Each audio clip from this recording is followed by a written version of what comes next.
রাজধানীর মিরপুরে অটোরিকশা চালকদের সড়ক অবরোধ, অগ্নিসংযোগ, বাস ভাঙচুর ও পুলিশকে আহত করার অভিযোগে ৩ থানায় ৪টি মামলা হয়েছে। এসব মামলায় আসামি করা হয়েছে ২৭০০ জনকে। এখন পর্যন্ত মোট গ্রেপ্তার আছেন ৪২ জন।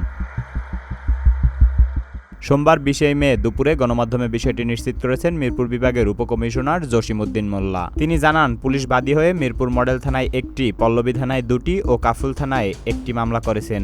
৪ মামলায় আসামি করা হয়েছে প্রায় ২৭০০ জনকে। এখন পর্যন্ত গ্রেপ্তার করা হয়েছে ৪২ জনকে। অবৈধ অটোরিকশা চলাচল বন্ধের প্রতিবাদে গতকাল রোববার সড়ক অবরোধ করে অটোরিকশা চালকরা। এ সময় মিরপুরে কালশীতে ট্রাফিক পুলিশ বক্সে আগুন দেয় অটোরিকশা চালকরা।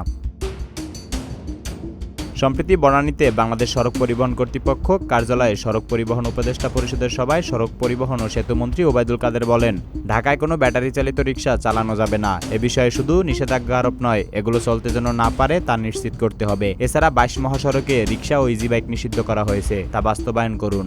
বিআরটিএ জানিয়েছে, ব্যাটারি অথবা ব্যাটারি চালিত রিকশা বা ভ্যান বা অনুরূপ শ্রেণীর 3 হুইলারের কারণে ঢাকা মহানগরীতে সড়ক নিরাপত্তা পরিস্থিতি অবনতি হচ্ছে। ফিটনেসের অনুপযোগী, রংচটা, জর্জরি ও লক্কর সক্কর মোটরযান চালানোর অভিযোগ অপরাধ গণ্য করে ঢাকাতে ফিটনেসবিহীন অটোরিকশা বন্ধ করার জন্য নির্দেশ দেওয়া হয়। অন্যথায় এ বিষয়ে আইনানুগ ব্যবস্থা গ্রহণ করা হবে। তোফায়েল আহমেদ, সবার কথা।